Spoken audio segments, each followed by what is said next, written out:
So hello friends, we are going to discuss a very beautiful topic of pathology and that is necrosis.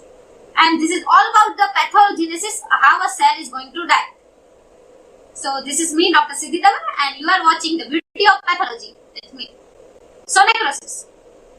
If a cell want to die, cell को भी मरना है, कैसे मरेगा? या तो खुद मर सकता है, उसको खुद को मरना पड़ेगा अंदर से, या कोई बाहर वाले आके उसको मार सकते हैं। अगर वो उसको खुद को मरना है तो उसको क्या बोलेंगे? Suicide, suicidal death. तो if cell is going to die, cell suicide, cell is going to do cell suicide, it is called as apoptosis. And अगर कोई और उसको मार रहा है, अगर किसी और को उसको मारना हो तो उसको क्या करना पड़ेगा? प्लानिंग करनी पड़ेगी, उसके अपने आदमी भेजने पड़ेंगे, फिर सेल मरेगा ना, ऐसे तो नहीं मरेगा, तो उसको बोलेंगे necrosis.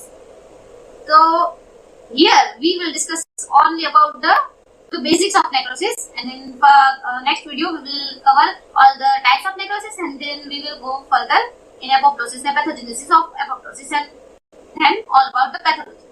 So here we have the topic of necrosis. अगर सेल को कोई मार रहा है तो ऐसे ही तो सेल को किसी कोई मार नहीं देगा, सेल रेजिस्ट करेगा ना अपना सेल, ऐसे ही तुरंत तो मर नहीं जाएगा। तो पहले क्या होगा कि सेल को कोई मारने आएगा, इंजर्ड करने आएगा ना, सेल इंजरी होगी। सेल इंजरी के बाद अगर सेल अगर बहुत ही अड़ीखा में हमारे जैसा हट्टा कट्टा है ऐसे, तो वो जो सेल इंजरी उसके साथ हुई, जो किसी ने उसको मारा है, तो उसमें से ही वो हेल्दी वापस हो जाएगा, तो रिवर्सिबल सेल इंजरी हो जाएगी। पर अगर सेल जो सामने वाले जो लोग उसको मारने आ रहे हैं उसके सामने टिका नहीं, अड़ा नहीं, तो फिर क्या होगा? तो फिर होगी इरिवर्सिबल सेल इंजरी, और आगे जाके वही नेक्रोसिस में रिजल्ट होगी। तो अभी नेक्रोसिस क्या है? तो नेक्रोसिस है pathological process,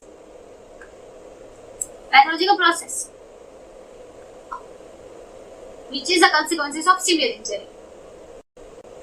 Okay, so in necrosis में क्या क्या हो सकता है? देखो, ये अपना सेल है, ये अपना सेल है, उसका अपना हमारा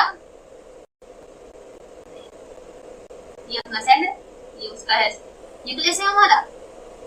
तो अगर कोई उसको मारने आए, इधर से आए, इधर से आए, अंदर से आए, बाहर आए, तो पहले तो उसके आजू बाजू का जो सेल के आजू बाजू का उसका जो मेम्ब्रेन होगा वो तो उसको डिग्रेड करना पड़ेगा, वो डिग्रेड हो जाएगा। फिर अंदर से सेल के अंदर के जो सारी सेल ऑर्गेनाली होगी वो भी धीरे धीरे आके बाहर आ जाएगी, फिर जाके सेल की डेथ होगी। सेल का न्यूक्लियस फिर बाद में जवाब देगा। तो सबसे पहले क्या होगा? तो सेल के अंदर जो सेल के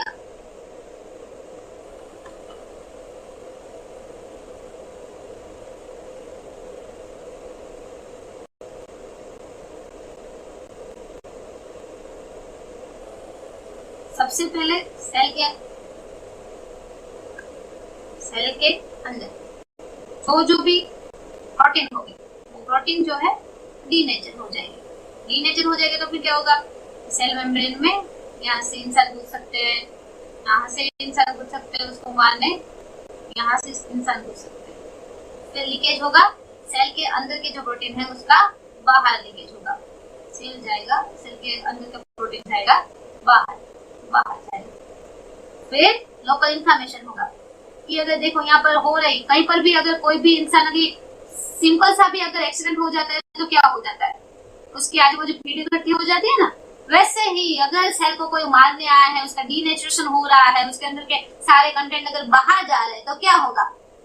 हमारे शरीर के अंदर भी WBC जैसे लोग बाल पीढ़ी इकट्ठी हो जाती है ना, जैसे एक्सीडेंट के टाइम पे, वैसे ही हमारे अंदर के जो सेल है वो जाके ये जो सेल जो मर रहा है, जिसको इंजरी हो रही है, उसके पास जाके बैठ जाएंगे और क्या करेंगे?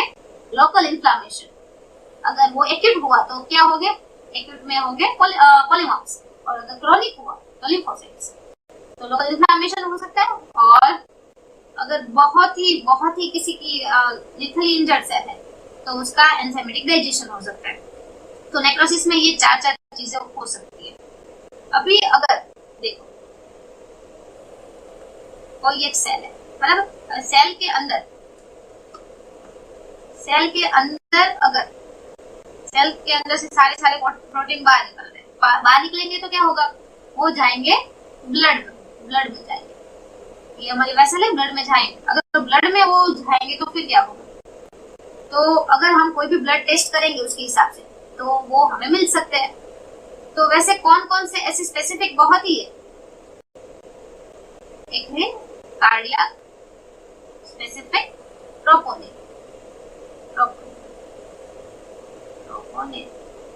अगर कोई जाके हमारे कार्डियक सेल, मतलब किसी को अगर मायोकार्डियल इंफेक्शन हो रहा है तो सबसे पहले हार्ट में से क्या बाहर आएगा?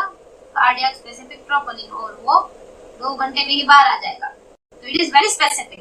तो अगर हमें अर्ली डायग्नोसिस करना है एमआई का तो cardiac specific troponin it is very useful.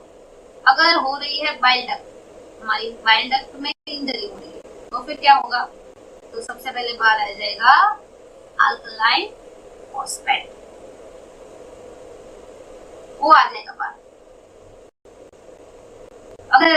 अगर पहले के जमाने में क्या था कि किसी राजा महाराज के राजा के अंदर उसके घर में अगर कोई बाहर का आदमी, अगर लश्कर आके कोई दुश्मन देश उस पर चढ़ाई कर रहा होता है तो घर में से एक बंदा होता है सबसे पहले बाहर जाके बाहर खबर कर देता है उसके दोस्तों को और बता देता है कि यहाँ हेल्प में आओ, हेल्प में आओ। ऐसे ही ये जो सारे मार्कर्स है ना हमारे, वो सारे ब्लड में सबसे पहले जाएंगे और सबसे पहले जाके वो हमें बताएंगे कि देखो ये हो रहा है, अभी यहाँ पर इन्फेक्शन नेक्रोसिस स्टार्ट हो गया है, तो अभी जाओ और कुछ करो। ऐसा अगर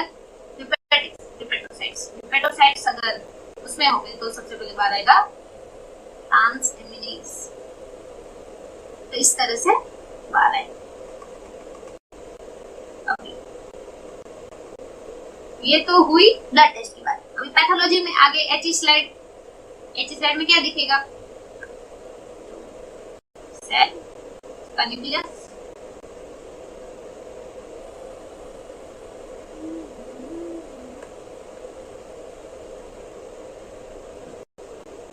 इओसिनोफिलिया यानी कि पिंक कलर जो है, जो साइटोप्लाज्म का पिंक कलर है वो बढ़ जाएगा।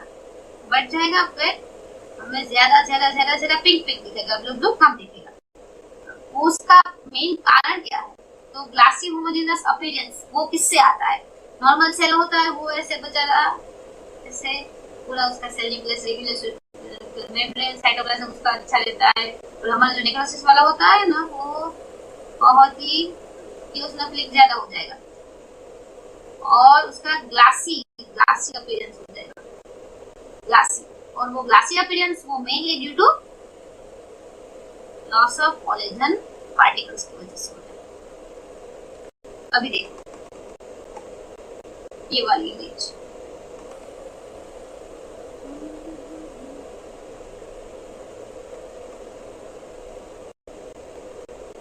ये वाली इमेज जो है उसमें राइट और लेफ्ट में कुछ फर्क दिख रहा है?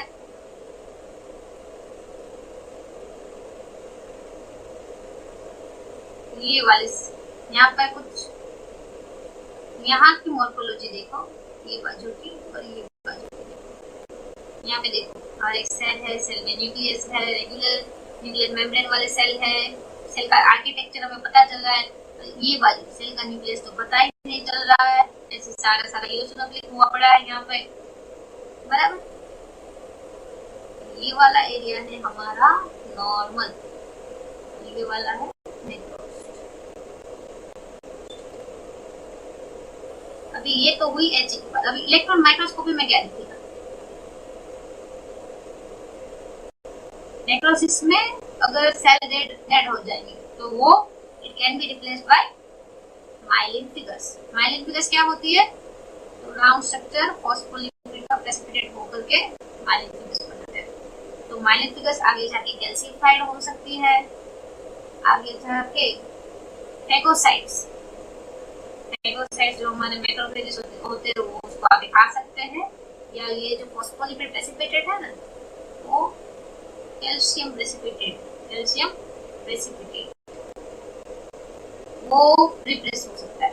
तो ये माइलिन फिगर्स आगे जाके ये तीन कैल्सिफाइड या कैल्शियम प्रेसिपिटेट या फेगोसाइट आगे उसको खा जाएंगे, ये हो सकता है। अभी इलेक्ट्रॉन माइक्रोस्कोपी में सारे हम चेंजेस देखते हैं। फर्स्ट वाली जिसमें हमें दिख रहे हैं माइटोकॉन्ड्रिया दिख रहा है, यहाँ पे दिखती है माइक्रोविलाई दिख रही है। ये लुमिनल सरफेस है। अभी आगे सेल इंजरी होगी, सेल इंजरी होगी तो फिर क्या होगा, माइटोकॉन्ड्रिया हमारे धीरे धीरे स्वॉलन हो जाएंगे, माइटोकॉन्ड्रिया स्वॉलन हो रहे हैं। यहाँ पे पता नहीं चल रहा कि कौन सी ल्यूमिनल सरफेस है, माइक्रोविले का तो नाम निशान अभी दिख नहीं रहा है सारा। और अभी अगर आगे और भी इरिवर्सिबल स्टेज की जो इंजरी नेक्रोसिस हो जाएगा उसको, तो देखो सारे हमारे जो माइटोकॉन्ड्रिया है वो स्वॉलन हुए पड़े हैं। और भी गंदा पिक्चर है, यहाँ पे कोई ल्यूमिनल सरफेस माइक्रोविला कुछ अप्रिशिएट नहीं हो पा रहा है। तो ये सारा है नेक्रोसिस। अभी अगर नेक्रोसिस होगा ना तो उसके सेल के main 3 features which is important for the exam. So the first one is karyolysis. अभी karyolysis में क्या होगा, देखो ये वाला सेल दिख रहा है, ये सेल की जो न्यूक्लियस है वो न्यूक्लियस फेड हो चुका है। देखो ये वाला न्यूक्लियस और ये वाला न्यूक्लियस, यहाँ पे न्यूक्लियस फेड हो गया है।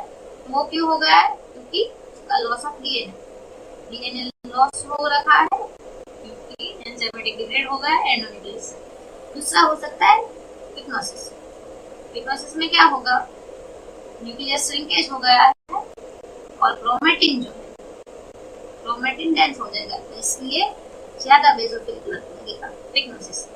फिर आगे कैरियोहेक्सिस। कैरियोहेक्सिस में क्या होगा, अभी ये पिनोटिक न्यूक्लियर है वो भी टूट जाएंगे तो अभी होगा फ्रेगमेंटेशन, फ्रेगमेंट सारे हो जाएंगे। और अभी कैरियोहेक्सिस के 1-2 दिन के बाद शायद अपना जो सेल है और न्यूक्लियस है वो डेड हो जाएगा, तो 1-2 दिन में टोटली डिसअपीयर भी हो सकता है। So this is all about the necrosis basic pathology. तो नेक्रोसिस के 5 मेन टाइप है जो हम आगे के वीडियो में डिस्कस करेंगे। कोएगुलेटिव, लिक्विफेक्टिव, केजियस, फैट, फिब्रिनोइड, सारे नेक्रोसिस के